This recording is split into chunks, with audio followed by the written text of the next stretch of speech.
In a sleepy southern town square, a lone black man stood handcuffed to a lamppost, his gaze unwavering. Two officers, smirking, paraded him before a growing crowd. Some onlookers sneered. Others recorded on their phones as the cops put on a show of mocking humiliation.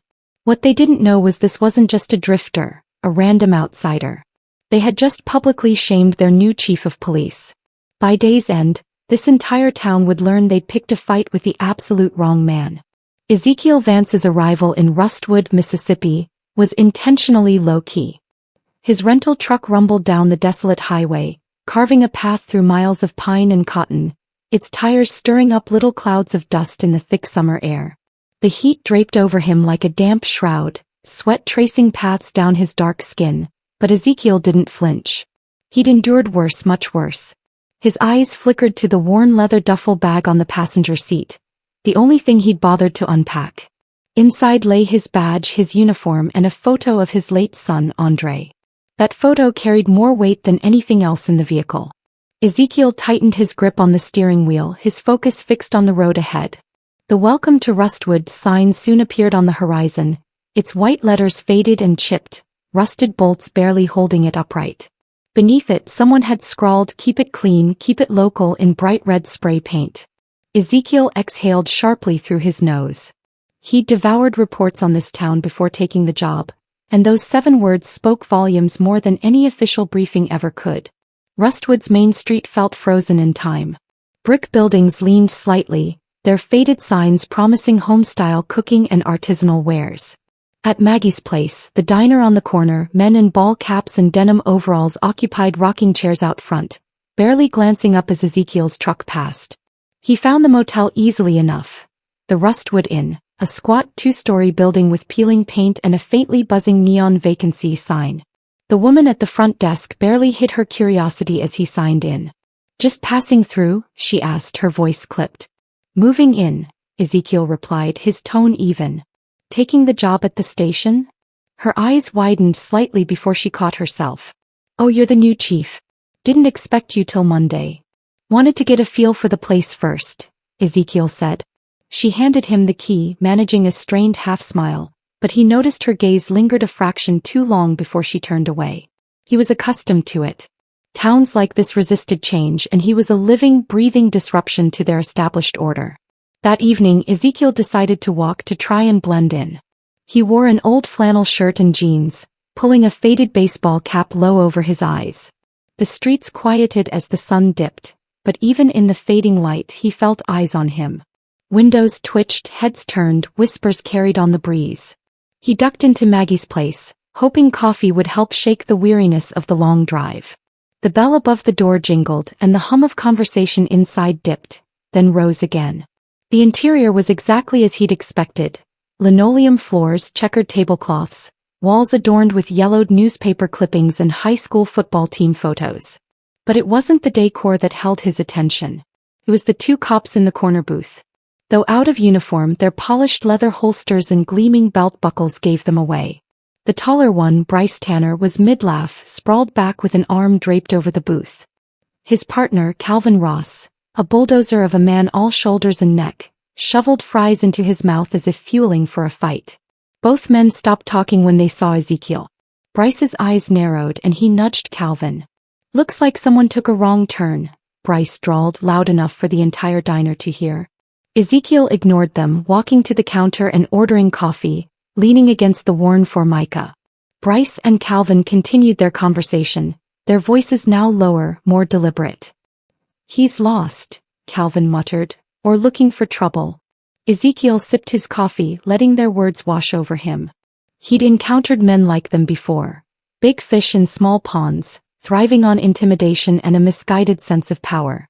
But he wasn't here to pick a fight, not yet. As he turned to leave, Bryce called out again.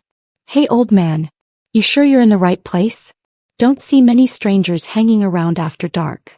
Ezekiel paused, his fingers tightening around the cup, but he didn't look back. "Just passing through," he said, his voice calm but firm. He walked out, feeling their eyes burn into his back the entire way down the street. The next morning, Ezekiel laced up his running shoes, hitting the road before the town fully awoke. The air was thick and humid, but the rhythm of his steps helped clear his head. Running had always been his way to think, to find his center. But his peace was short-lived. Halfway through his route, the low rumble of a patrol car crept up behind him. He didn't need to turn to know who it was. The cruiser pulled alongside, matching his pace. Bryce leaned out the window, the same diner grin plastered on his face. "Morning, runner. You lost." Ezekiel slowed to a jog, wiping sweat from his forehead. "Just getting some air." Calvin leaned across Bryce, his voice a low growl. "You sure you're welcome around here?" Ezekiel met their eyes, his gaze steady. "Pretty sure running's still legal." Calvin snorted. "Depends on who's doing it." Before Ezekiel could respond, Bryce threw the car into park and hopped out, cutting him off on the sidewalk. "Let's see some ID," Bryce demanded, his hand resting near his holster. Ezekiel hesitated, weighing his options, but he knew this game. He pulled out his wallet, handing over his license without a word.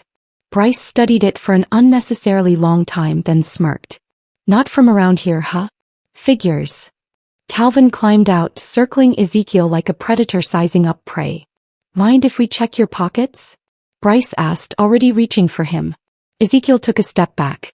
"You got a reason for that?" Bryce's grin widened. "Yeah, 'cause I said so." Before Ezekiel could react, Bryce shoved him against the car. Ezekiel Vance's instincts ignited the moment Bryce Tanner shoved him against the patrol car.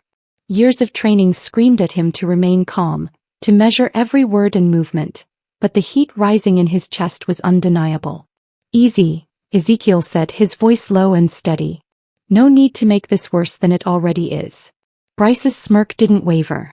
He leaned in close, his breath hot and sour. "Oh, I think you're the one who made it worse, walking around like you own the place."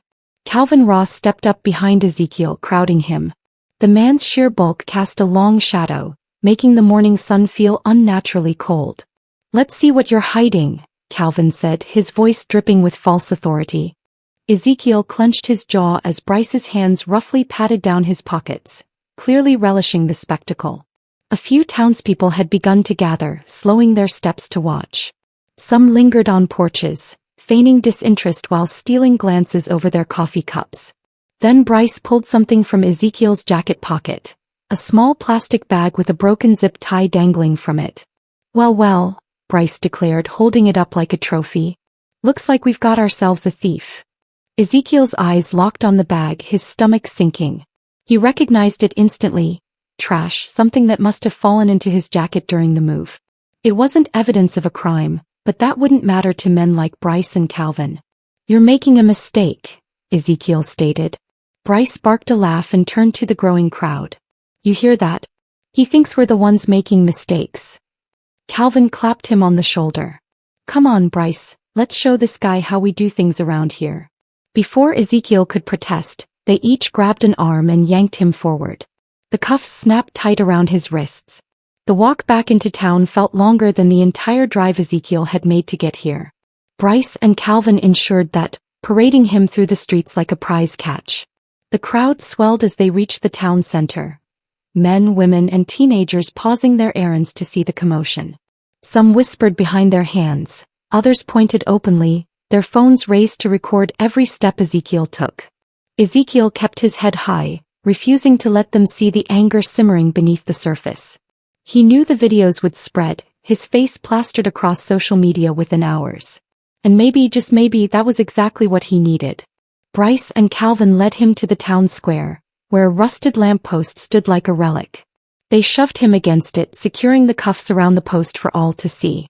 "Ladies and gentlemen," Bryce called out, his voice echoing across the square. "Looks like we've got ourselves a troublemaker in Rustwood." Calvin leaned in, his voice loud enough for the crowd but intended solely for Ezekiel. "You're not the first to step out of line in this town, and you won't be the last." Ezekiel stared straight ahead, his jaw tight. "And you're not the first two-bit bully I've dealt with." Calvin's grin faltered, but Bryce quickly covered it with a laugh. "Oh, he's got jokes." Bryce turned to the crowd. "Maybe he'll be less funny after a night cooling off." Someone in the crowd yelled, "Get him out of here." Others laughed, a few even cheered. But Ezekiel caught the nervous looks on some faces. The ones not laughing, the ones who saw this for what it truly was. The phones kept recording. Ezekiel could see the lenses pointed his way, the red recording lights blinking like warning signals. He wasn't sure if he should be angry or grateful. He felt a vibration in his pocket. Calvin must not have checked his phone before cuffing him. Good. Word was already spreading. A teenager stepped closer, holding her phone steady. What did he do? She asked, her voice uncertain. Bryce turned toward her, puffing out his chest. Disturbing the peace, he said, and resisting arrest. The girl frowned. Doesn't look like he's resisting now. Calvin pointed at her. You got a problem? She stepped back but didn't stop recording. Hours dragged on. Ezekiel's legs ached, but he refused to sag against the pole. Bryce and Calvin lingered nearby, cracking jokes with passers-by and flashing smug smiles for the cameras. By the time the sun dipped low, Ezekiel had counted at least 24 videos uploaded online. Comments were already pouring in, some defending the cops, others demanding answers. Then the first reporter showed up, a woman with sharp features and a microphone that seemed too large for her hands. He pushed through the crowd. Excuse me, she called out. Is this a public arrest? What are the charges? Bryce tried to brush her off, but she was relentless. You're detaining someone in the middle of a public square. I think the people deserve an explanation. Ezekiel's lips twitched. The cracks in their armor were beginning to show. By nightfall the square was packed. The glow of phone screens illuminated the crowd, and news vans lined the edges of the square. Ezekiel could hear the hum of their generators, the voices of anchors rehearsing their lines. Bryce's confidence was rapidly fading. He kept checking his phone, scrolling through comments and news alerts. Calvin paced, his fists clenching and unclenching. And Ezekiel waited. He knew the call would come. It was only a matter of time before someone higher up saw the footage, someone who recognized him. Sure enough, just before midnight his phone buzzed again. He didn't need to see the screen to know it was the district office. And by morning Bryce and Calvin would be in for the shock of their lives. Ezekiel Vance barely slept that night, not that he expected to. He'd spent enough years working homicide to recognize the calm before a storm, and this one had been brewing since the moment he set foot in Rustwood. The square had finally cleared after midnight, but not before local news trucks captured their footage and interviews. By then Ezekiel's arms were numb, his wrists aching from the tight cuffs. Bryce and Calvin had eventually unchained him from the lamppost, but not without a final round of smug grins and taunts. Don't wander too far, Bryce had said, patting Ezekiel on the shoulder like they were old friends. We'll be keeping an eye on you. Ezekiel hadn't responded. He didn't need to. The fire in his eyes spoke volumes. The next morning, Ezekiel Vance stood in his motel room, staring at his reflection. His crisp, freshly pressed uniform seemed almost alien in this town, a beacon of order in a sea of chaos. As he pinned the badge to his chest he felt its weight, heavier than just the metal, imbued with the knowledge that today would change everything. Taking a deep breath, Ezekiel adjusted his collar and stepped outside into the humid Mississippi morning. He walked with deliberate purpose toward the Rustwood Police Department, his boots striking the pavement in a steady rhythm. The magnitude of what he was about to do pressed down on him, but he did not falter. When Ezekiel entered the station the atmosphere was surprisingly routine.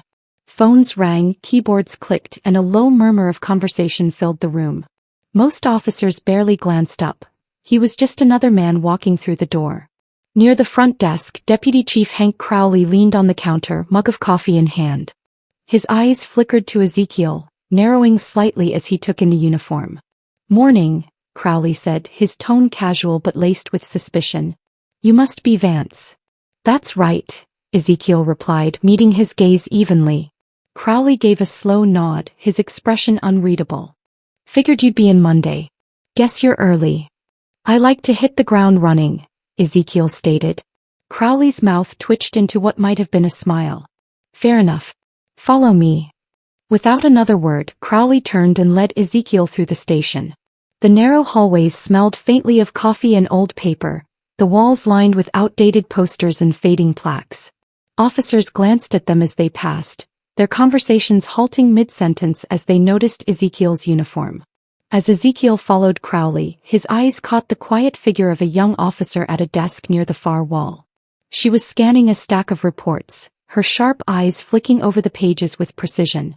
Unlike the other officers, who either avoided his gaze or glared openly. She spared him a brief, curious glance before returning to her work. "That's Harper," Crowley muttered over his shoulder, noticing Ezekiel's glance. "One of our newer recruits. Keeps her head down. Good kid, but a bit idealistic for my taste." Ezekiel made a mental note of her. In a room filled with hostility and discomfort, she stood out. Not defiant, not submissive, but simply calm. Crowley pushed open the door to the meeting room. A dozen officers sat or leaned against the walls, waiting. At the far end of the room, Bryce Tanner and Calvin Ross slouched in their chairs, laughing over some shared joke. The sound of their laughter grated on Ezekiel's nerves, but he kept his face neutral. Crowley stepped inside and raised his voice. "All right, everyone, listen up. Got someone you need to meet." The room quieted, all eyes turning toward Ezekiel as he followed Crowley inside. "This," Crowley said, gesturing toward him, "is Ezekiel Vance. He's here too." He hesitated, clearing his throat. "Well, he's your new boss, Chief Vance." The room froze. Bryce sat up straighter, his face draining of color. Calvin's smirk faltered, confusion and unease flickering in his eyes. A low murmur rippled through the other officers as they processed the announcement. Ezekiel stepped forward, his voice calm but commanding. "Good morning." The room fell silent again. He let the moment stretch, his gaze sweeping over the assembled officers. Some met his eyes, others looked away, shifting uncomfortably. "I've been in this town less than a week," Ezekiel began, his tone stern, "and I've already seen more than enough to know things aren't running the way they should be." Bryce shifted in his seat, his lips parting as if to speak, but Ezekiel cut him off with a sharp look. "Before anyone gets too comfortable, let's clear something up." Ezekiel continued. He reached into his pocket, pulling out his phone. With a single tap, the video from the previous day began to play. The mocking voices, the laughter, the humiliation. The room watched in stunned silence as the events unfolded on the small screen. When the video ended, Ezekiel slipped the phone back into his pocket and looked directly at Bryce and Calvin. "Care to explain yourselves?" Bryce swallowed hard, his bravado cracking. "Chief Vance." "Chief Vance," Ezekiel interrupted, his voice cold as steel. "And I expect an answer." Calvin straightened, his face red. "It's not what it looks like." "It's exactly what it looks like," Ezekiel snapped, his eyes locking onto Calvin. "You dragged me into the center of this town, tied me to a lamppost and made a spectacle of me. All without knowing who I was, or maybe you did know and you thought you could get away with it anyway. Which is it?" Neither man answered. The room was thick with tension, the other officers staring at their boots or the walls, avoiding Ezekiel's gaze. Ezekiel took a step forward, his voice rising. "This is the department I've inherited. A department that bullies civilians, covers for each other, and makes a mockery of the badge." Crowley shifted in the back of the room, his expression tight. Ezekiel turned to him, his tone cutting. "And you let this happen under your watch." Crowley opened his mouth to speak, but Ezekiel didn't give him the chance. "Enough," Ezekiel said, his voice ringing with finality. "Tanner, Ross, hand over your badges. Now." Bryce hesitated, his hand hovering near his badge. "Wait, Chief, you can't just." "I can, and I just did," Ezekiel said sharply. "And if either of you has a problem with it, I'll be happy to bring the state police in to help resolve it." Calvin's face twisted with anger, but he didn't argue. Both men finally unpinned their badges and set them on the table. Ezekiel picked them up, his expression unyielding. "This isn't just about them," he said, turning to address the rest of the room. "This is about all of you. From this moment forward, this department operates by the book. No more shortcuts, no more backroom deals, and no more treating the people of this town like they're beneath you." His eyes scanned the room, daring anyone to challenge him. "If anyone has a problem with that," Ezekiel said, "you know where the door is." No one moved. By the time the meeting ended, the weight of Ezekiel's words hung over the department like a storm cloud. Bryce and Calvin were escorted out, their desks cleared and lockers emptied. Crowley retreated to his office, but Ezekiel knew it wouldn't be long before he made his next move. After the meeting, as the room cleared, Harper lingered, her posture hesitant. Finally, she stepped forward, her voice quiet but steady. "Chief Vance," she said, handing him a folder. "I thought you might want to see this. I've been going through old reports. There's more to what happened yesterday than just Tanner and Ross. Ezekiel raised an eyebrow as he took the folder. And you're showing this to me because? Because someone needs to, she replied simply. And I think you're the first person who might actually do something about it. Ezekiel studied her for a moment, then nodded. Thank you, Officer Harper. I'll take it from here. Ezekiel sat at his desk, poring over the files Grace Harper had brought him. The fight wasn't over, not by a long shot. But for the first time the pieces were falling into place. He leaned back in his chair, letting out a slow breath. The reckoning had only just begun. Ezekiel Vance stared at the folder Grace Harper handed him. It was thick, too thick for a town this small. He opened it slowly, letting the weight of its contents settle over him like the heavy Mississippi air outside. Pages of reports, handwritten notes, and faded photographs spilled out across his desk. Where'd you find this? Ezekiel asked, his voice low but sharp. Grace shifted on her feet, clearly uneasy. I was going through the archives after Tanner and Ross left. Figured I should get familiar with what's been buried over the years. Didn't take long to find this. Shoved in the back of a filing cabinet. No labels, no case numbers. Just forgotten. Ezekiel scanned the first page. A complaint filed 5 years ago by a woman named Linda Watts. She claimed she'd been pulled over late at night, harassed and threatened. The officer's name, Bryce Tanner. He flipped to the next report. Different name, a Mr. Jenkins, but the same story: intimidation, planted evidence, an arrest that never made it to court. The cases piled up, too many to dismiss as coincidence. Did you read all of this? Ezekiel asked. Grace nodded. Enough to know it's bad. Real bad. And Ross? He swallowed. Looks like he was more muscle than brains. Tanner did most of the paperwork, or covered it up, I should say. But Ross was right there with him every time. They weren't working alone, though.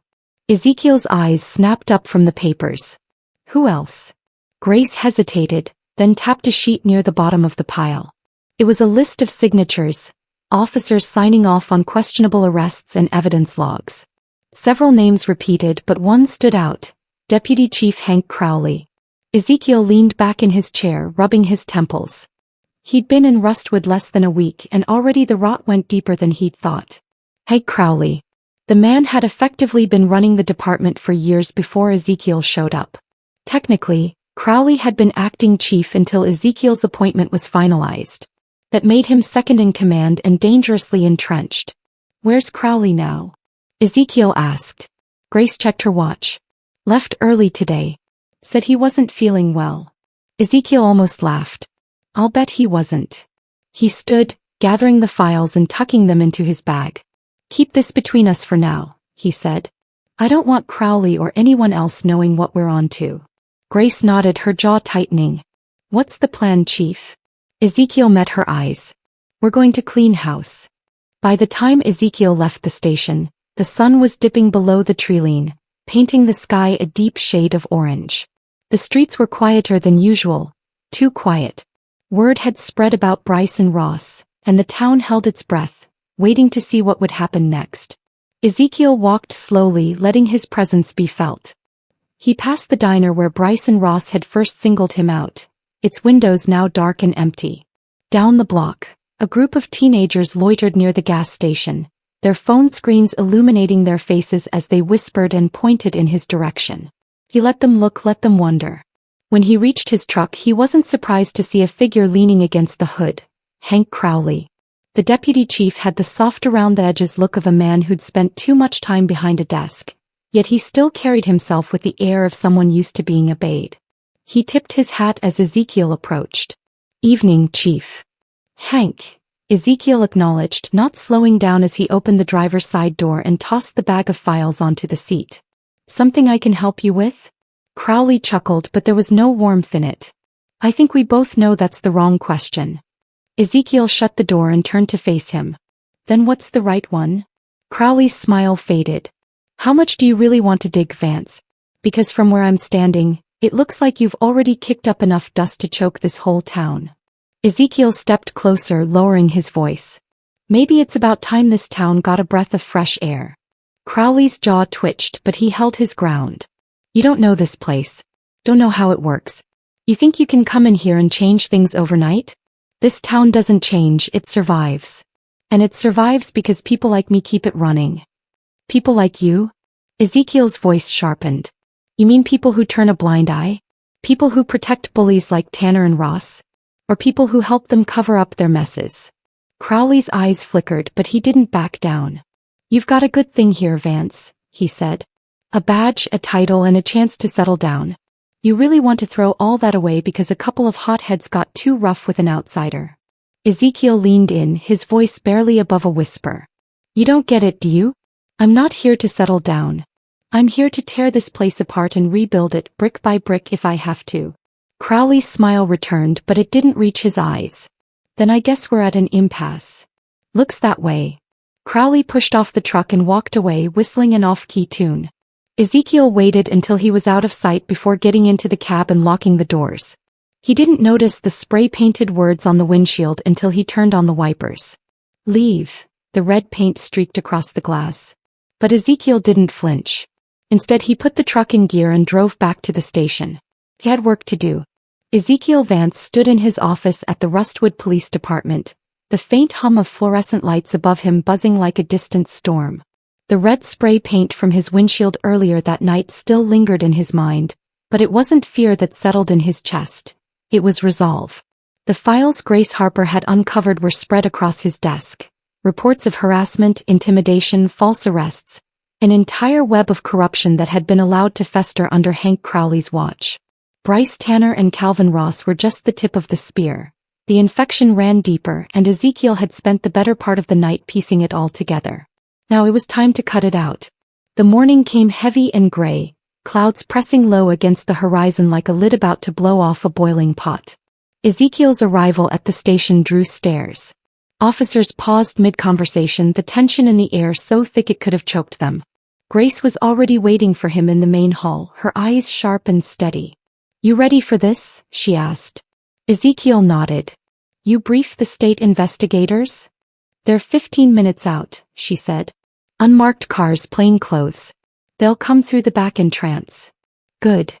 Ezekiel's eyes swept over the room, landing on the officers who had signed off on Bryce and Calvin's dirty reports. Most of them shifted nervously, whispering to one another. Crowley, however, sat in his office behind the glass window, calm and unbothered, like a spider in the center of its web. Ezekiel stepped into the center of the room and cleared his throat. The noise died instantly. Listen up, he said, his voice cutting through the silence. As of this morning, an official investigation into this department's practices has begun.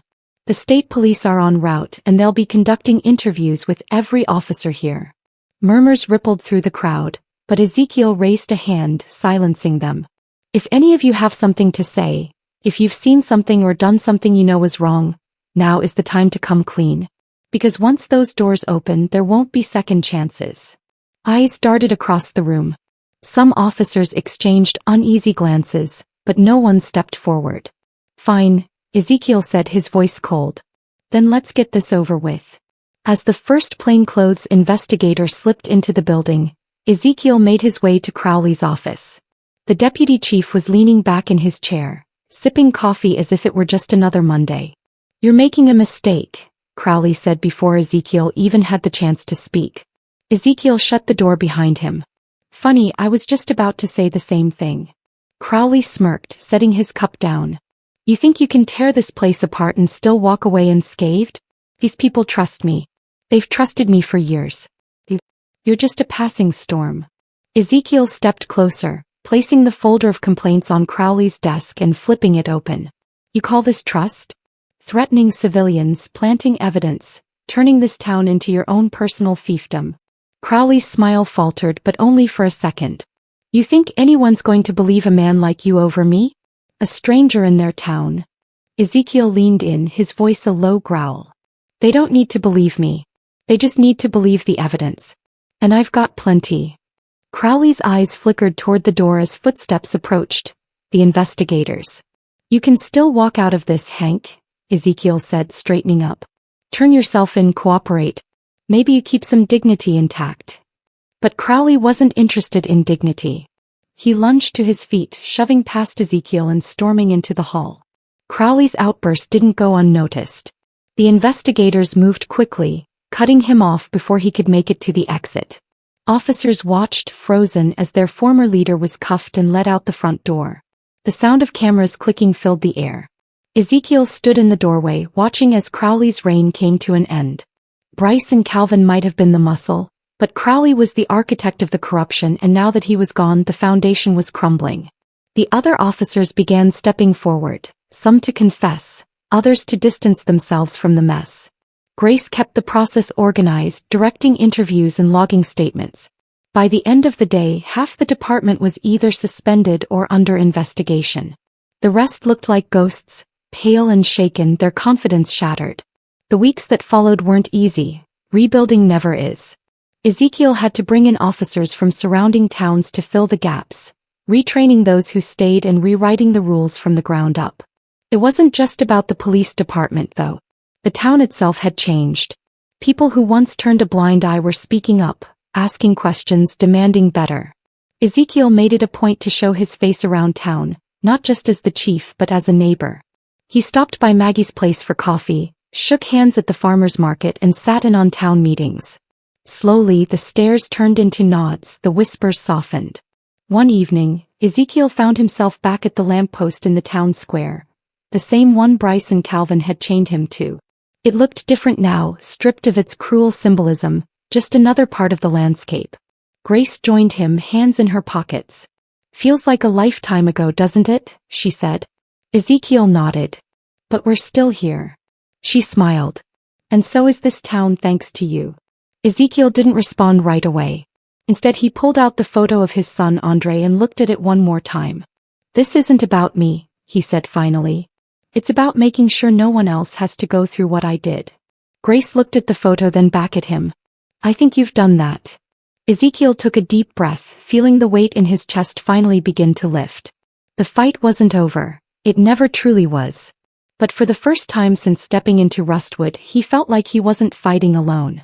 Join us to share meaningful stories by hitting the like and subscribe buttons. Don't forget to turn on the notification bell to start your day with profound lessons and heartfelt empathy.